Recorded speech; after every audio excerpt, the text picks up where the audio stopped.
peut être borné, mais ne perd pas la croyance à l'éternel. Alléluia. Tout dépend de ton attachement à Dieu. Vous saviez, le mot tout, devant les hommes et devant Dieu, n'a pas la même valeur. Alléluia. Un homme peut te dire ceci. Dans ma maison, j'ai tout. Rien ne manque de moi. Alléluia. Quand vous allez pour vérifier, possible de manquer une chose. Quelqu'un peut dire dans mon congélateur, et tous les provisions. Tout est dans mon congélateur. Mais quand vous venez, possible de manquer quelque chose qui se trouve dans le congélateur d'une autre personne, mais celui il n'y en a pas. Mais quand l'Éternel dit tout est accompli, il y a eu l'accomplissement dans tous les domaines sauf lui. Je dis à quelqu'un ce matin, nous ne parlons pas d'un féticheur ce matin, nous ne parlons pas d'un ancêtre, nous parlons de celui qui a créé les cieux et la terre, celui qui nous a créés à son image, celui-là qui nous a réunis ce matin dans cette église. On se met debout pour honorer la parole. Le livre de Jérémie, chapitre 29, le verset 8 à 14. Jérémie, chapitre 29, le verset 8 à 14. Jérémie, au chapitre 29, le verset 8 jusqu'au verset 14, je dis comme il est écrit. Car ainsi parle l'Éternel des armées, le Dieu d'Israël. Ne vous laissez pas abuser par vos prophètes qui sont au milieu de vous, ni par vos devins. Ne prêtez pas attention aux rêves que vous faites, car c'est faux. Ce qu'ils vous ont prophétisé en mon nom, je ne les ai pas envoyés au rang de l'Éternel. Mais voici ce que dit l'Éternel. Dès 70 ans sera écoulé pour Babylone. L'intervention viendra pour vous, et j'accomplirai à votre égard ma bonne parole, en vous faisant revenir dans ce lieu. Je connais, moi, les desseins que j'ai formés à votre sujet, oracle de l'Éternel, desseins de paix et non de malheur, afin de vous donner un avenir fait des expériences. Alors vous m'invoquerez et vous pourrez partir. Vous m'intercéderez auprès de moi et je vous exaucerai. Vous me chercherez et je vous ferai trouver, car je vous ferai chercher de tout vous, car vous me chercherez de tout votre cœur. Je me laisserai trouver parmi vous, oracle de l'Éternel, et je vous ferai revenir vos captifs, et je vous rassemblerai de toutes les nations et de tous les lieux où je vous ai bannis, oracle de l'Éternel, et que je vous ferai revenir dans ce lieu d'où je vous ai déporté. Amen.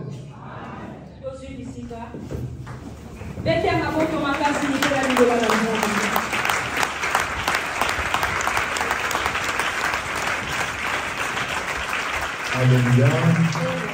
Mais bien aimé, écoutez s'il vous plaît. Ça c'est l'histoire d'un peuple, le peuple d'Israël. La Bible dit ceci. Il y avait un roi puissant au nom de Nabuchodonosor. Ce roi-là vient en Jérusalem. Il prend le peuple d'Israël. Il emmène le peuple d'Israël en captivité. La Bible dit dans le peuple, dans les enfants d'Israël, il y avait des prophètes, il y avait des sacrificateurs que ce roi puissant avait emmené en captivité avec lui. Pour l'Éternel, c'était une punition qu'il donné à ce peuple. Parce qu'il y a eu un temps que ce peuple était rebelle vis-à-vis de l'Éternel. L'Éternel va leur dire ceci. Vous allez aller en captivité dans un pays étranger pendant 70 ans. Le peuple est en captivité. Il y a eu des messages à l'égard du peuple. L'Éternel vous a abandonné. Vous allez souffrir à Babylone en éternité. On va vous tuer et votre nation ne va plus exister. Le passage que nous venons de lire, ça c'est l'Éternel qui dit maintenant à son peuple. Il dit, ne vous laissez pas tromper par vos prophètes. Ce qu'on dit sur vous là, ne vous laissez pas tromper.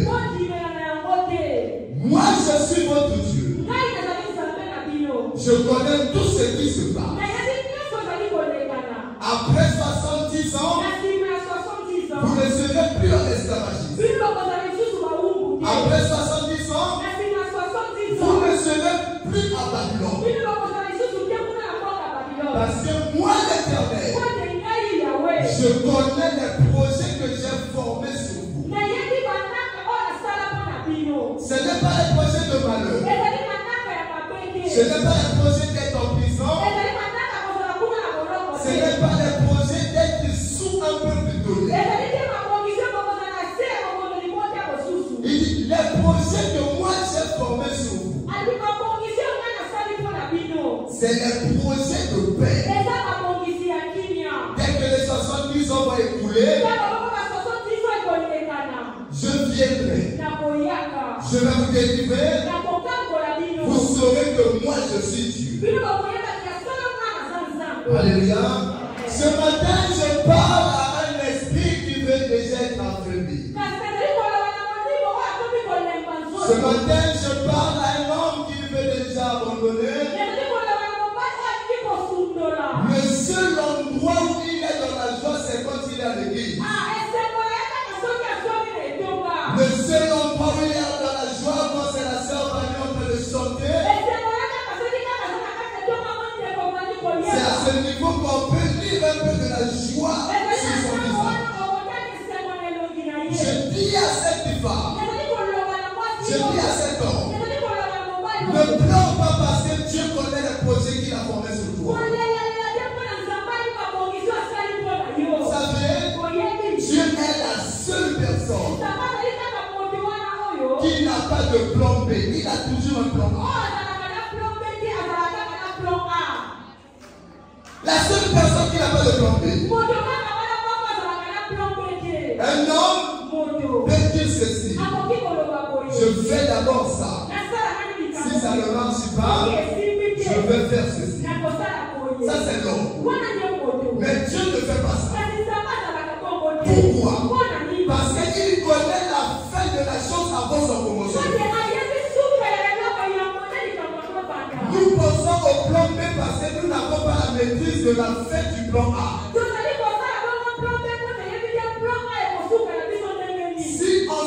Si on avait la maîtrise qu'en allant par Mukondo, il y aurait un accident, on devait passer par l'État. Ça c'est l'homme. C'est l'homme qui a beaucoup de plans. Mais l'Éternel, elle n'a qu'un seul plan. Depuis qu'il a créé le ciel et la terre, jusqu'à aujourd'hui, il n'a rien modifié, il n'a rien changé, il n'a rien ajouté. La preuve dit ceci, que aucun de vous ajoute ou enlève même un seul point de ma parole. Parce qu'il sait ce qu'il accomplit, c'est ça. Il n'y a pas de défaut, il n'y a pas des endroits cassés pour arranger. Alléluia. Seul l'Éternel n'a pas de point B. Parce qu'il connaît la fin avant son promotion. La Bible dit ceci. L'agneau de Dieu a été immolé avant la fondation du monde. Avant que ce monde existe, il avait déjà sacrifié son fils. Pour nous dire quoi? Le sacrifice du fils unique, c'est une surprise pour nous les hommes. Mais pour Dieu, il savait que de Abraham jusqu'à Jésus, il y a eu 42 générations qui se sont déroulées.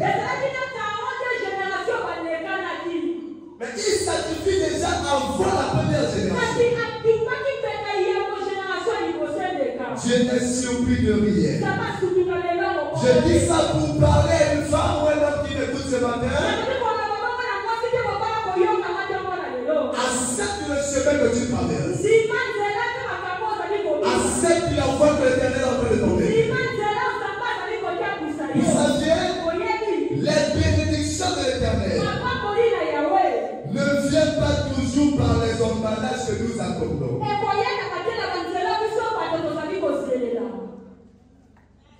Les bénédictions de Dieu ne viennent pas toujours par les emballages que l'homme veut.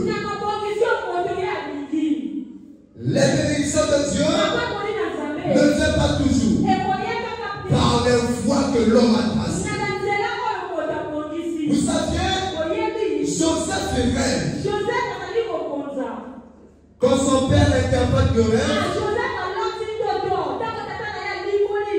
Joseph comprend que je serai grand un jour. Parce que la Bible dit, Joseph a rêvé le soleil, la lune et les 11 étoiles se prosternaient devant lui. Quand son père a interprété le rêve, Joseph a compris que un jour, je dominerai dans ma maison. Mais la suite de l'histoire, Joseph se retrouve en prison. Joseph se retrouve dans la citerne. Joseph se retrouve vendu. Pour les hommes, l'interprétation de ce rêve n'était pas une belle interprétation. Je dis à quelqu'un, quand l'Éternel te donne une prophétie, souvent son contraire arrive avant l'accomplissement. Quand l'Éternel te dit tu seras grand demain, souvent les humiliations arrivent avant la gloire. Alléluia. Joseph on a dit il serait grand, mais il se retrouve vendu. Pour nous les hommes, dans cette prophétie là n'était pas Joseph. Pour que Moïse se retrouve dans la maison de Pharaon, il faut qu'on pourchasse les enfants de son âge pour les filles. Les plans de Dieu ne sont pas les plans des hommes. Demandez aux hommes qui travaillent aujourd'hui si chacun d'eux pouvait te faire son histoire. Tu n'accepterais pas prendre sa place. Mais aujourd'hui, on les envie. Pourquoi? Parce que nous sommes nombreux. Nous voulons seulement accéder à la gloire. Mais on ne veut pas emprunter le chemin qui emmène à la gloire.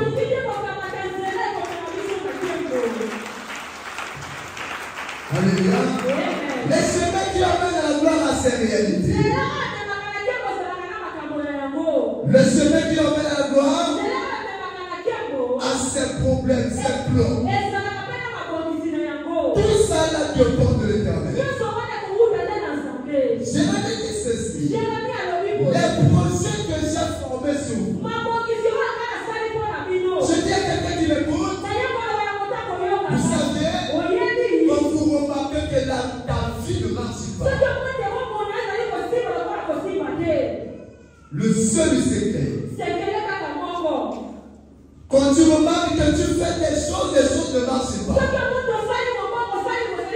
le seul secret à faire, continue à s'approcher de plus belle que l'Éternel.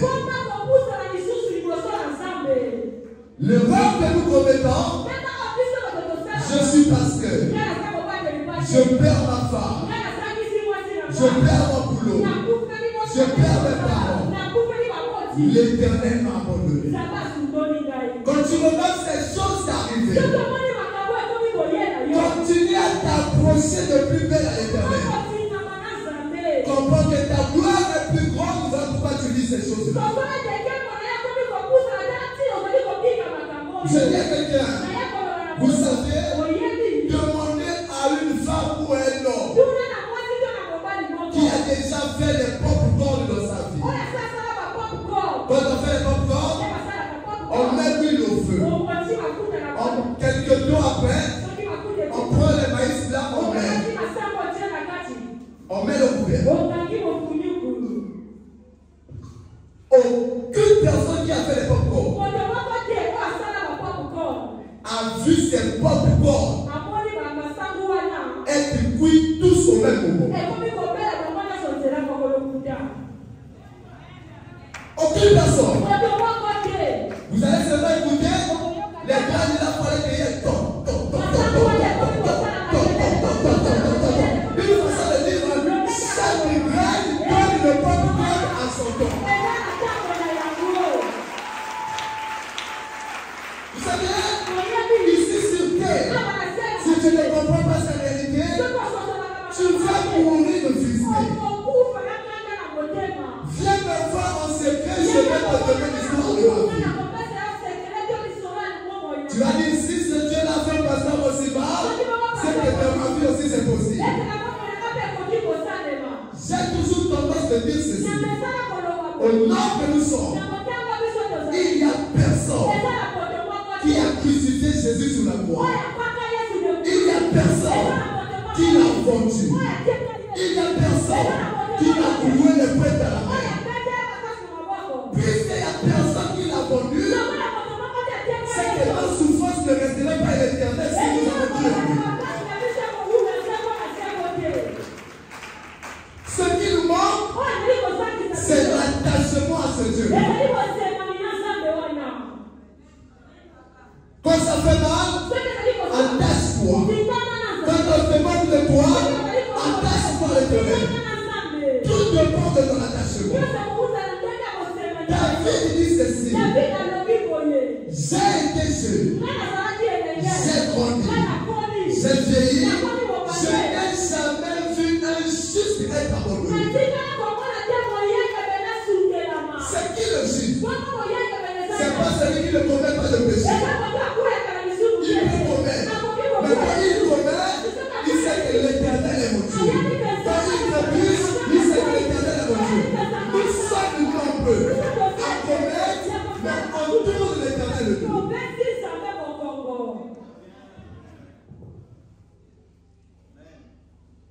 C'est une erreur grave de penser que en dehors de l'Éternel, tu peux trouver refuge ailleurs. C'est une erreur grave. En pensant que en dehors de l'Éternel, tu peux avoir la bénédiction ailleurs. Il y a un seul Dieu. Les petits dieux n'existent pas selon le plan de l'Éternel. C'est nous les hommes que nous pensons que les petits dieux existent. Selon le plan divin, Jacques 2,19 dit ceci. Tu crois qu'il y a un seul Dieu? Tu fais bien. Même les démons. Il dit même les démons croient qu'il y a un seul Dieu. Si déjà les démons croient qu'il y a un seul Dieu, comment ne fois nous les fils de ce Dieu-là? Je dis à quelqu'un, ne passe pas ta vie à être frustré ici sur terre. Tout dépend de ton attachement. Le problème est à quel niveau? Nous faisons Dieu avec les calculs.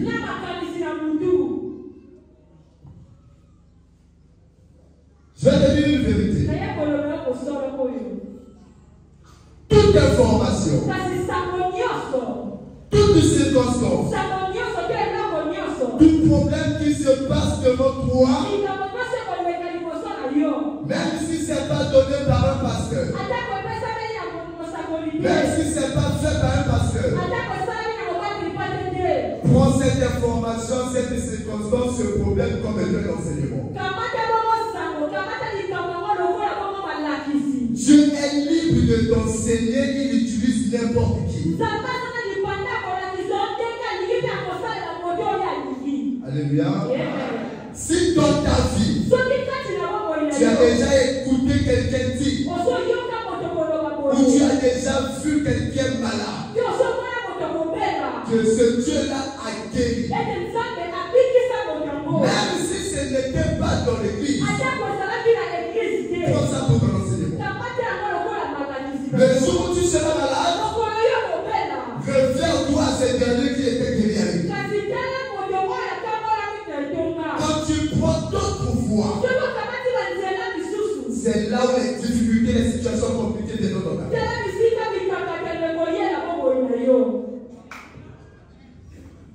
Alléluia. On ne peut pas imaginer un pasteur, une diaconesse, un diable ou un frère de l'église qui a déjà écouté ce Dieu ressuscite des morts, ce Dieu guérit, ce Dieu rétablit, ce Dieu élève. Cette même personne qui a déjà écouté vous fit ces choses. Le jour où il est dans la difficulté, on l'emmène chez les pétitions et il accepte. Quelle trahison! Tout ce qui est dans la Bible, c'est des exemples, c'est des choses que nous a laissées pour fortifier nos foi.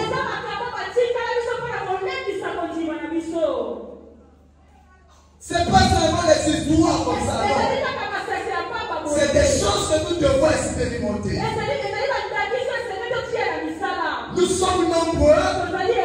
Quand nous prions, nous prenons des exemples des choses de la Bible. Mais quand il s'agit de supporter leur épreuve, de supporter les chemins que ces personnes ont supportés, on ne veut pas.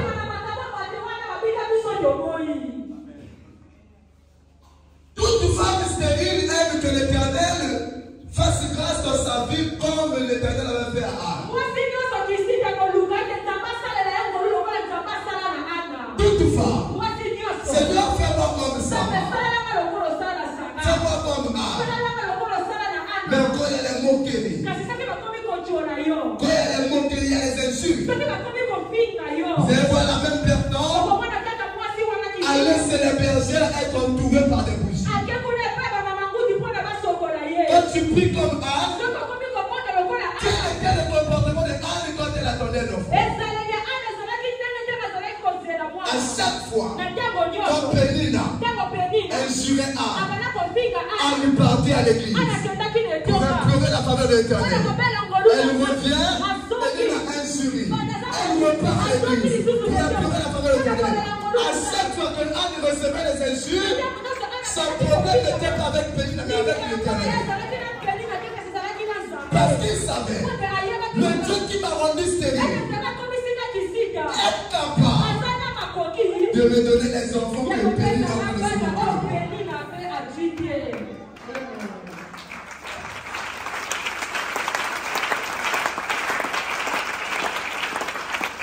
Alléluia. Vous savez, la Bible dit dans 1 Samuel ceci. La stérilité de Anne ne venait pas des hommes, ni de son homme, ni des difficultés de conception. C'était un don que l'Éternel avait voulu que Anne reste comme ça. Combien de personnes vivent un don de l'Éternel, puisque Satan, elle part chez les féticheurs.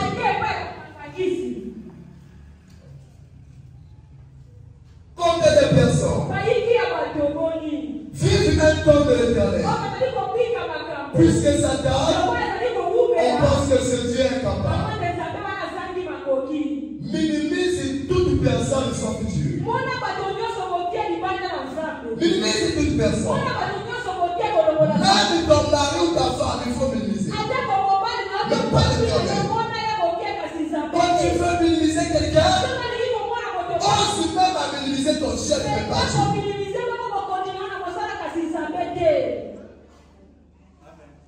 C'est lui le tout-puissant, il sait tout, il fait tout. Rien ne lui résiste. Rien ne lui résiste. Lisez bien la Bible. Quand la Bible parle, il vient dans le ciel. On ne parle pas de Dieu à ton Dieu avec Lucifer, non.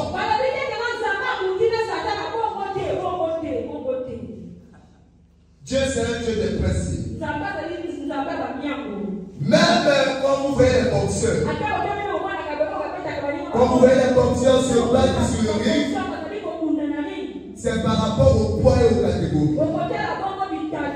On ne prend pas quelqu'un qui a 70 kilos pour aller se battre avec quelqu'un qui a 30 kilos. Ça ne se fait pas au monde. C'est les 70 kilos entre eux. Les 90 sont tués. Les 120 ont tué. Dieu est tellement grand pour se rabaisser au niveau de Lucifer. Il dit Michael va le chasser. Dieu est tellement puissant pour penser que ton problème ne peut pas trouver de solution. Ce n'est qu'un temps que tu vis. Quand ça persiste, tes genoux là doivent rencontrer l'Éternel. Nous sommes nombreux à venir à l'église, mais peu à mettre Dieu à l'épreuve. Je me rappelle à l'époque où j'étais en deuxième année. Moi à l'époque, j'ai eu la grâce quand j'ai eu le bac. J'avais une bourse locale. L'État m'a envoyé à l'institut. Je fréquente dans l'institut, mais c'est l'État qui me paie les études. À une seule condition, tu ne dois pas répéter. Si tu répètes, l'État ne paye. Alléluia. On fait des sessions. À l'époque, je n'avais pas validé que matière. On donne le programme de rattrapage. Il fallait que je revienne faire les rattrapages. Le jour où je viens faire les rattrapages, c'est un 25 septembre. Le pasteur Barret m'appelle, je crois un 22. Il me dit, le temps possible, je suis à l'église. Ok, le soir tu passes chez moi. Le soir aussi je vais chez le pasteur Barret. Il dit, bon, tu vas aller en mission à Oyo. La mission c'est du 25 septembre au 8 août. Non, du 25 août au 8 septembre. Du 25 août au 8 septembre. Avant ça. Ok. Le lundi, tu viens prendre ton billet et le fonctionnement. Parce qu'à c'est comme ça. Quand on te voit en mission, tu as le fonctionnement, tu as le billet. Alléluia. Je viens le lundi, je prends le billet, je prends l'argent du billet, je vais payer le billet. Les rattrapages commencent demain mardi. Je paye le billet de demain mardi 7h. À 6h, je quitte la maison, je vais au service à Transpolis, je prends le moyen. Je suis en route vers vous. Vers 47. Il y a une fille, on était tellement bien à l'école, elle m'appelle. Moi, c'est Mathieu. Il a dit, je suis en route pour vous. Tu ne sais pas qu'elle n'a pas commencé au début. Elle dit, oui, je sais, mais je vais en mission de l'église. Et c'est acharné contre moi. Vous savez pas comment vous savez, madame. téléphone. Pour moi, je dis non. Je vais faire le véritable. Je laisse à les études. Je vais au lieu. Je fais 2 semaines. Je reviens à Brazzaville. Le jour où je rentre, c'est la dame qui s'en occupe de la scolarité m'appelle. Je vois le nom inconnu. Bonjour monsieur. C'est madame Inter. C'est mon Simba. Mais les autres frères ne pas, toi tu n'étais pas là. Elle dit j'étais au Rio avec monsieur. Ok, demain passe au bureau. J'arrive dans son bureau. Elle me pose la question. Tu es pasteur? À l'époque j'étais Jacques. Tu es pasteur? J'ai dit oui. Je n'ai pas dit faire quoi. J'ai pas dit. La prochaine fois, il ne faut plus faire ça. Elle prend ses papiers. Elle regarde la première matière. Elle met 10. La deuxième matière, 10. Elle m'a fait valider que moi-même, je n'ai pas compris. C'est ça l'éternel.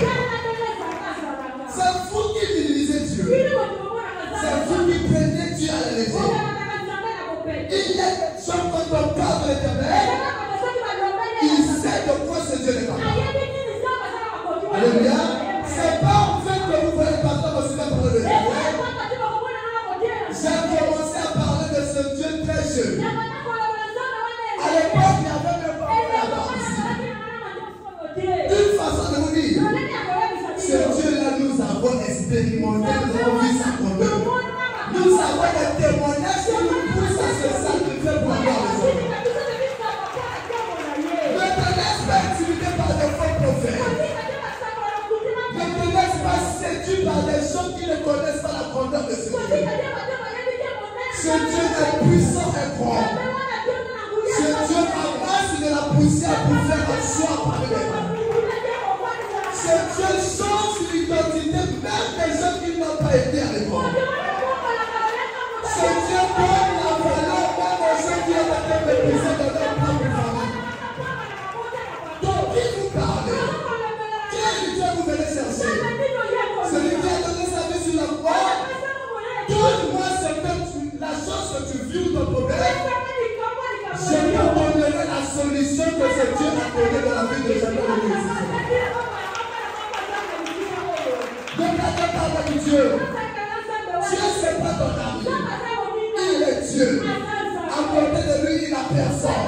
Devant lui, il n'a personne. Derrière lui, il n'a personne. Il est lui-même lui et le frère. Arrête de pleurer. Change sa façon de voir les choses. Change sa façon de voir les choses. Qui t'a dit que tu ne seras la même personne? Qui t'a dit que la main de l'éternel ne peut pas faire quelque chose dans ta vie?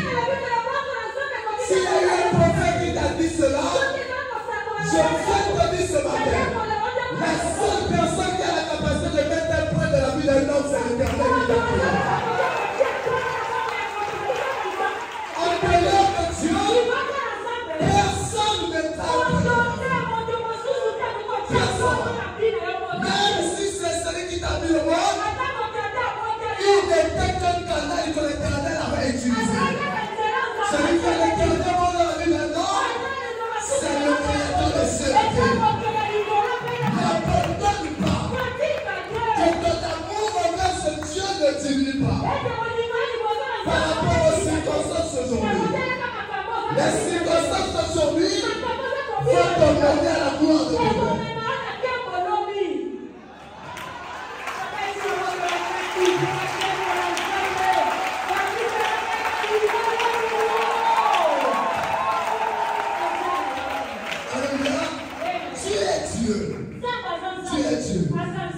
Il ne s'attarde pas à la beauté.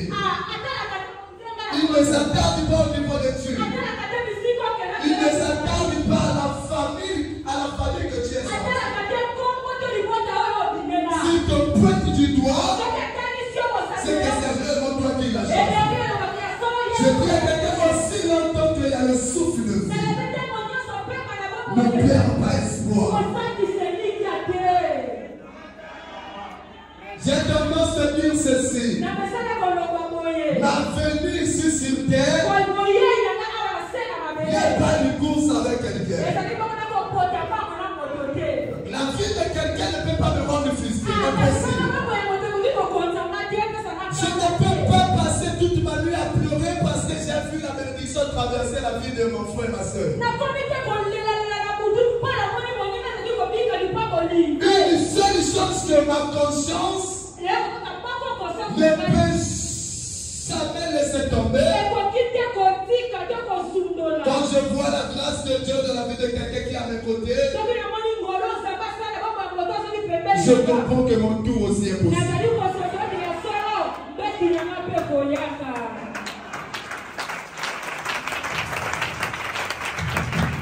Alléluia.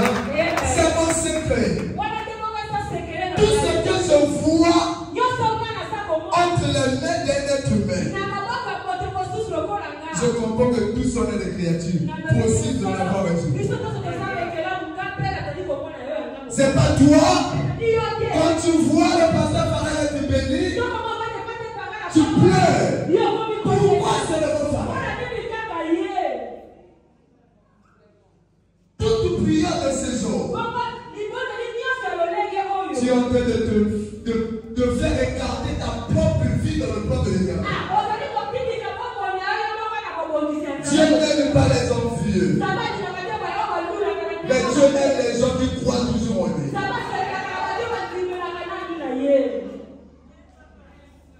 Alléluia. Et si tu es là, et si tu es là, ce Dieu-là, c'est le Dieu qui défie la médecine. Il défie les scientifiques. C'est ce Dieu-là que nous sommes venus chercher ce matin. De qui vous parlez? Le Dieu capable de créer un chemin sur la mer. De qui vous parlez? De ce Dieu capable de transformer l'eau en vin. De qui vous parlez? D'un Dieu capable de donner un enfant à une femme de 90 ans. Quand tu as tous ces témoignages, tu dois te rassurer en disant que pour moi c'est possible. Mais toi tu pleures, c'est pas ce Dieu que tu cherches. C'est pas lui. C'est pas lui. C'est pas ce Dieu.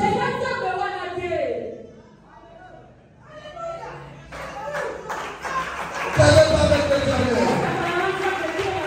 Tout ce qu'il nous demande, c'est l'attachement à lui. Manger ou pas. Vous savez, quand vous voulez passer au cinéma avec lui ici chaque jour, c'est pas parce qu'il a déjà mangé, sa femme a mangé, son enfant a mangé. Non. On vient parce que nous savons que manger ou pas, il restitue. On voit dans sa vie pas, il restitue. Quand il a fait une part, c'est lui qui a fait une part. Tout est possible à ce Dieu-là. Tout ce qu'il demande, c'est ton attachement à lui. La Bible dit ceci.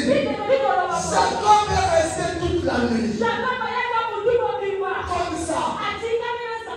Il dit à l'Éternel, si tu ne me bénis pas, je ne te laisserai pas partir. L'attachement ferme.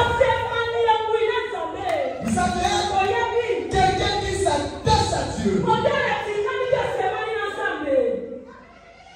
ne doit pas te forcer à servir ce Dieu-là.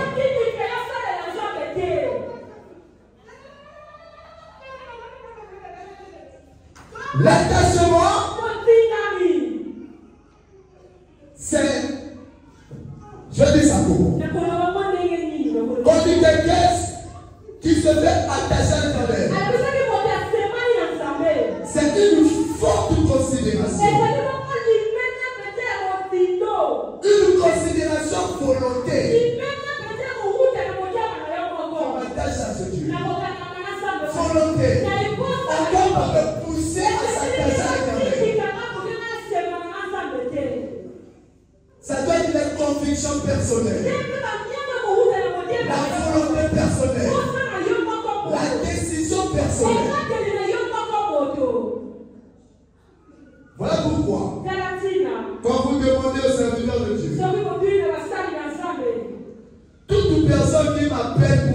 donné une permission à l'église. Je n'ai jamais dit à quelqu'un, je refuse, il faut venir.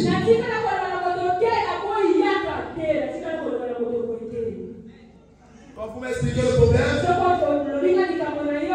d'accord, mais j'ai compris. D'accord, il n'y a pas de problème. Pourquoi? Parce que je sais une chose. On ne pousse jamais quelqu'un chercher ou servir l'Éternel. On laisse quelqu'un servir ou chercher Dieu par sa propre gré, sa propre volonté, avec sa conviction personnelle. Vous savez pas quelqu'un appelé? Allô, pasteur? Papa, nous avons un programme qui est passé. Nous avons fait des enterrements. Il y a moi, il y a neveu, il y a mon père, il y a tata, moi, c'est la mission. Dans la mission, moi, il y a neveu, il y a mon père, il y a tata, moi. Il y a tata, moi, il y a mon père, il y a tata, moi, c'est une famille. Donc, là, neveu, il y a qui tire sous. Donc, moi, il y a neveu, il y a mon père, il y a tata, moi. On quitte mon salaire, ça met la situation beaucoup. À quoi penser que moi, mon Sylvain, je te dis, non, il fait de la petite trompe. Tout ce que je sais faire, c'est de te montrer que servir Dieu, c'est bon. Servir Dieu, il y a des rémunérations. Servir Dieu, il y a des avantages. Tout ce que moi, je peux te dire, c'est ça. Tu mens, tu dis la vérité. Ok. Parce que je sais, il n'y a aucun être humain qui plaide la valeur sûre dans le travail de l'Éternel. Que tu sois là ou pas. D'ailleurs, Dieu a horreur du vide. Dieu a horreur du vide. Quand tu commences déjà à te dire, sans moi, je ne vais pas comment ils vont travailler. Ce jour-là, tu seras surpris. Tu vas toucher quelqu'un qui n'avait pas la grâce que tu as. Je donne la personne cette grâce pour faire le travail que tu as. Tu l'as fait. C'est ça Dieu. Nous parlons de Dieu. Le créateur des cieux et la terre. Le grand architecte. Le grand architecte. Vous pouvez imaginer combien de choses sont ici au monde. Il a donné à chacun sa forme. Il a donné à chacun sa grâce. Avec une belle personne, tu veux passer toute ta vie à pleurer? Non. Ce qui te reste à faire, crois en lui. On prend Jean 9. Prenez Jean 9. Jean 9 est à table. Jean 9. Au chapitre 9, le verset 1 jusqu'au verset 4. Écoutez ce qu'il a dit. Je lis ce qui est écrit. Jésus vit en passant un homme aveugle de naissance. Ses disciples lui demandèrent, Rabbi, qui a péché, lui ou ses parents, pour qu'il soit né aveugle? Jésus répondit, ce n'est pas que lui ou ses parents aient péché, mais c'est afin que les œuvres de Dieu soient manifestées en lui. Il nous faut travailler tant qu'il fait jour aux œuvres de ce qu'il m'a envoyé. La nuit vient où personne ne peut travailler. Amen.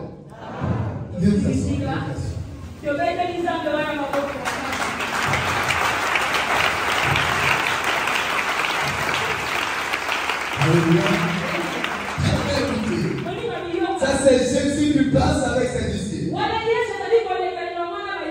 La Bible dit, ils ont vu un aveugle né de naissance. Donc cet aveugle est né comme ça aveugle. Les disciples vont poser la question à Christ. Rabbi, qui a péché? Cet homme ou ses parents? Pour qu'il soit né aveugle. Jésus va dire non. C'est pas que cet homme a péché ou ses parents ont péché. Mais c'est afin que les œuvres de Dieu soient manifestes en lui. Je dis à quelqu'un, il y a des attributions dans nos vies que nous donnons au diable alors que le diable n'est pas dans ces choses-là.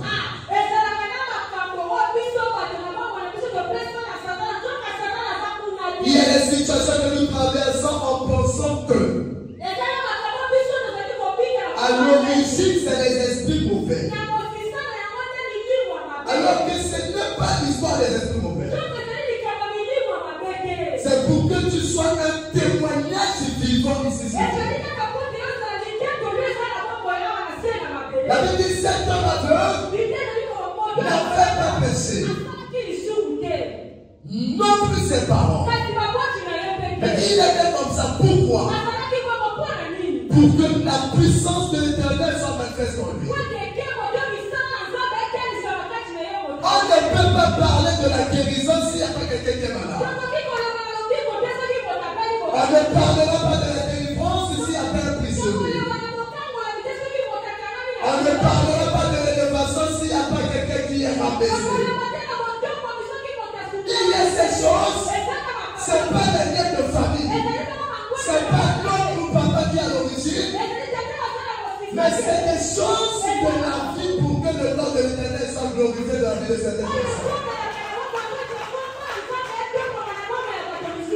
Mais une chose, quand tu fais partie des genres de ces personnes, quand tu vas déjà chez un féticheur, tu as gaspillé ton propre avenir.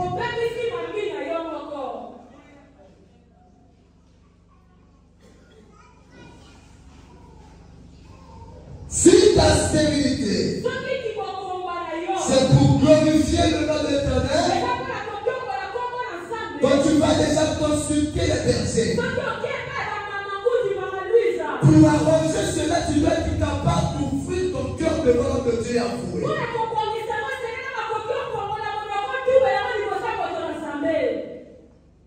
Combien de personnes ont gaspillé leur destinée parce qu'ils ont pris les voies falsifiées en pensant que là-bas ils trouveront la solution?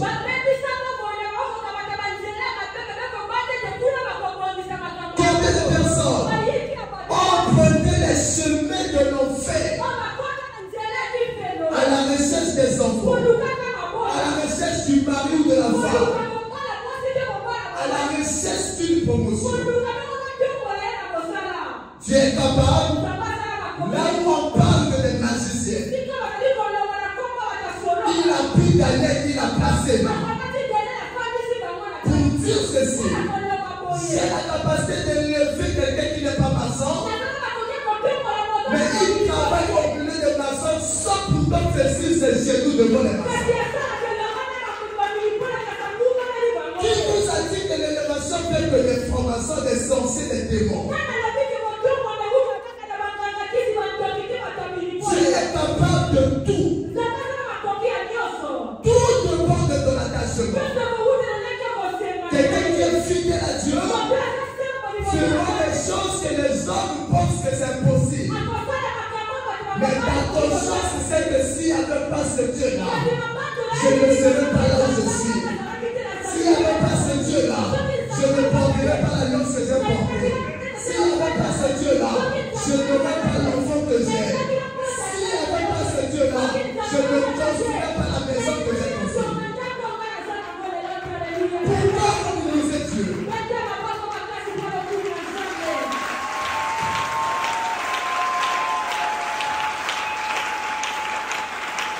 Alléluia. Aujourd'hui, quelqu'un est directeur, un maçon, quelqu'un est élevé, un maçon, quelqu'un a même pour une voiture, on dit qu'on va l'avoir au maçon. Même pour une voiture, on doit l'avoir au maçon. Quelle place nous avons donné à Dieu?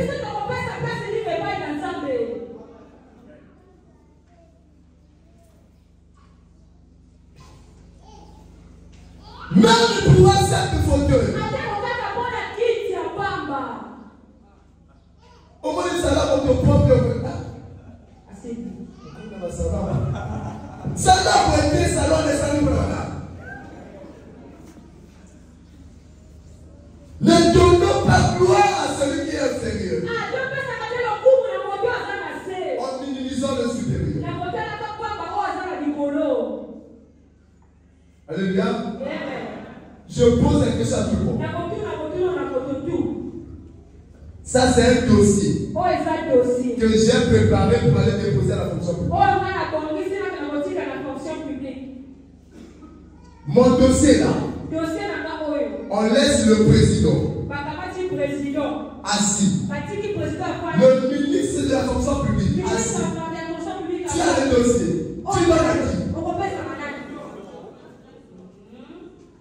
Le ministre de la fonction publique. Tu as le dossier entre le président et le ministre de la fonction publique. Papa,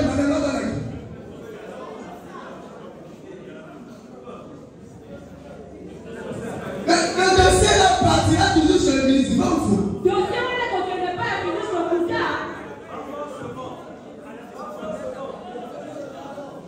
Pourquoi dans le président? Parce qu'on sait que lui il a le dernier mot. Malgré les services à votre public qui gère, mais le dernier mot au président. C'est le roi que nous commettons. Nous allons sur la pétition, sur le berger, en pensant qu'ils sont le dernier mot. Alors que le dernier mot est en Christ.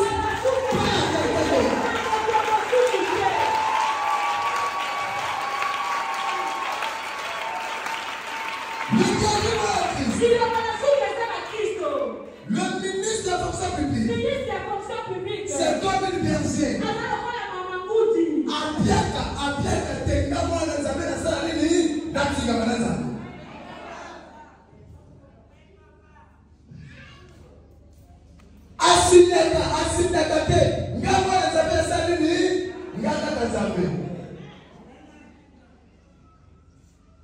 C'est le mal que nous commettons. Alléluia. La Bible dit ceci. Le secours d'Israël ne vient ni de l'Orient ni de l'Occident. La bénédiction d'Israël ne vient ni de l'Orient ni de l'Occident. C'est notre main de l'État. Est-ce que je peux trouver quelqu'un qui va regretter tout le temps qu'il avait tourné l'Éternel?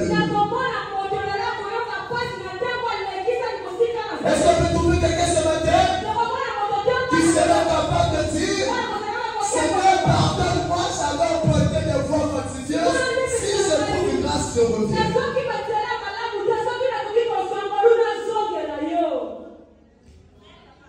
Kuna prophétie ça là, na kina kutala.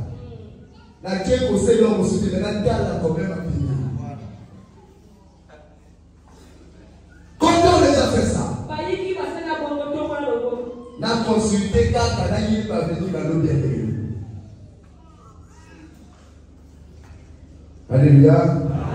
Vous savez, quand vous êtes au Seigneur, Dieu va faire des choses qui vont me dépasser ton entendement. Alléluia. J'aime faire ce témoignage. J'arrive quelque part dans un ministère, en soldat, avec la tunique. Alléluia. J'arrive comme ça. Celui qui est venu me prendre, il m'a taquiné. Ici, on rentre en soldat. Le pasteur est déjà venu. Il me prend, on est parti. On va dans le bureau. Il dit aux gens qui étaient là, sortez, sortez, sortez.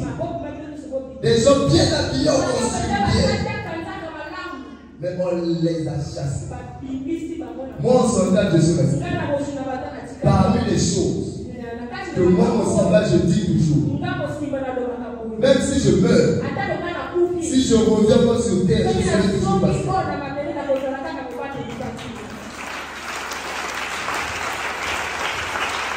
Il y avait des gens bien habillés, plus riches que moi, qui ont des voitures, beaucoup d'argent.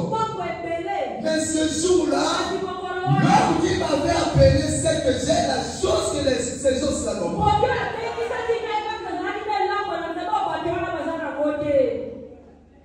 Tel que tu me vois là, il ne faut pas me minimiser.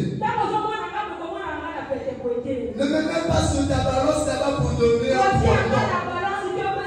Je pèse plus que le poids que tu me donnes. Il ne faut pas me peser mon cœur. D'ailleurs, sur ta balance, mon poids ne peut pas s'afficher. Parce que ta balance est tellement petite.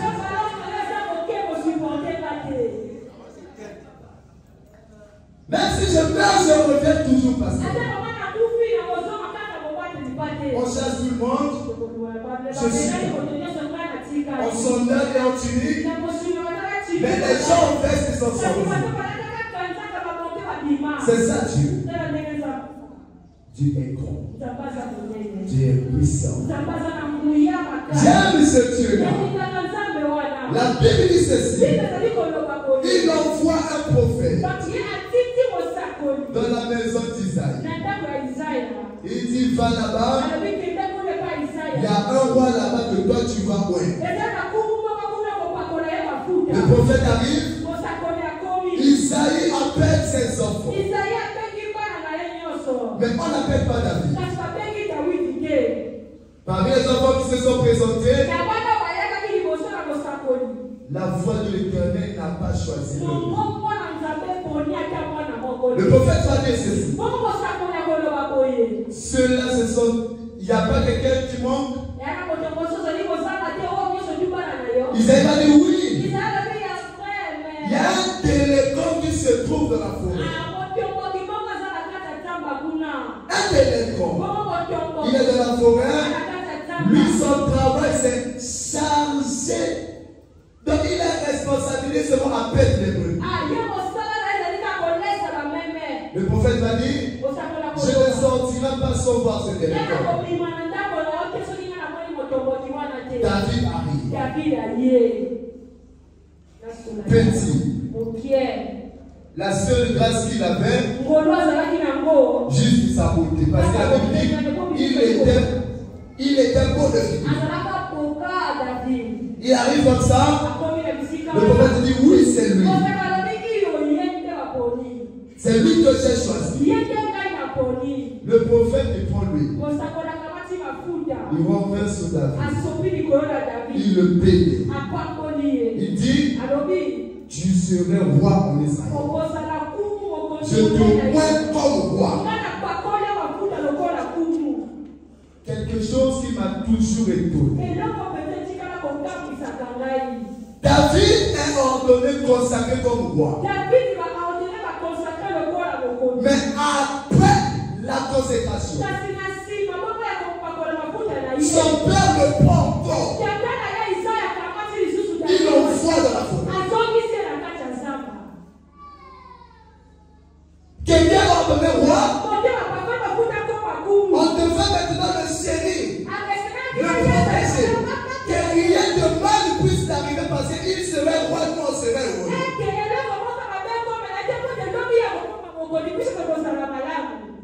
Après avoir reçu déjà l'huile de l'homme de Dieu, son père le renvoie encore de la forêt. Pour son père, malgré que l'homme de Dieu avait versé lui, son père doutait toujours.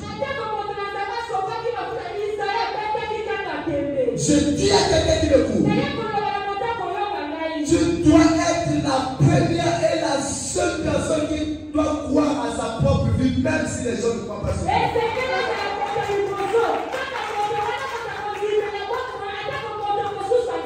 Ne cherche pas seulement à recevoir les acclamations des hommes pour comprendre que tu es intelligent, belle ou beau, que tu as une belle taille. Les appréciations des hommes peuvent être hypocrites. Seule ton appréciation de ta propre vie est vraie. L'homme peut dire tu es belle, ma chérie. arrêté derrière. Mais quand toi-même tu es devant le miroir, tu as apprécié ta taille, tu as apprécié ta beauté, aucune personne viendra te la donner. Ta vie de roi, mais on l'entend en fait. Parce que malgré qu'il est loin, on ne croyait pas toujours sur lui. Je dis à quelqu'un, si quelqu'un veut mettre une fin de ta vie, si tu te trompes, l'Éternel a encore un mot pour toi. L'Éternel a encore un mot. Ne pleure pas. J'ai toujours dit, ça peut tarder. Mais quand ça arrive, ça dépasse l'entendement.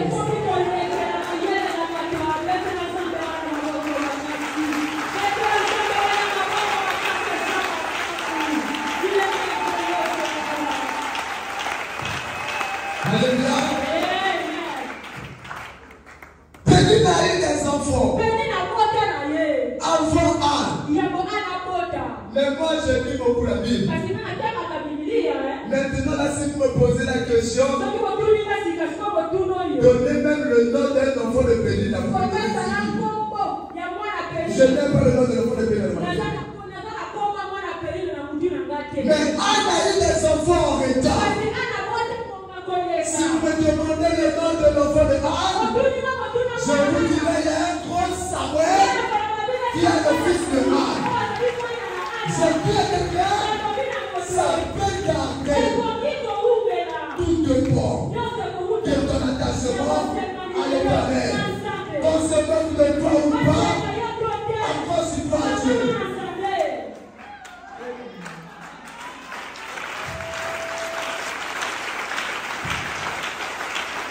David dit ceci, même quand je traverse l'ombre de la vallée de la mort,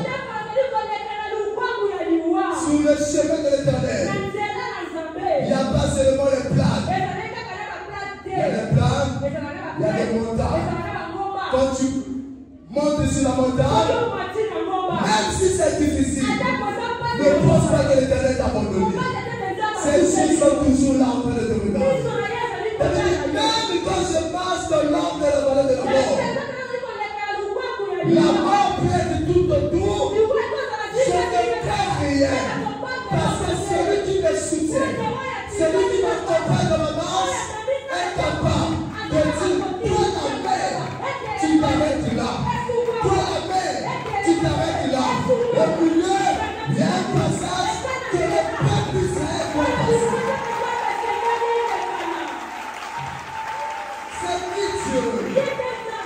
C'est lui Dieu. C'est lui Dieu. Alléluia. Ce que tu traverses aujourd'hui, continue. Ne pleure pas. Tu es fidèle. Tu es vivant. Mon assurance parce que nous ne servons pas un Dieu mort. Alléluia. Les bouddhistes prient un Dieu mort. Les musulmans prient un Dieu mort. Mais pour nous, la Bible dit ceci. Le premier jour, il était là-bas. Le deuxième jour, il est là. Le troisième jour, le cœur n'a pas pu résister. Il a dit, nous l'avons fait, je peux vous dire,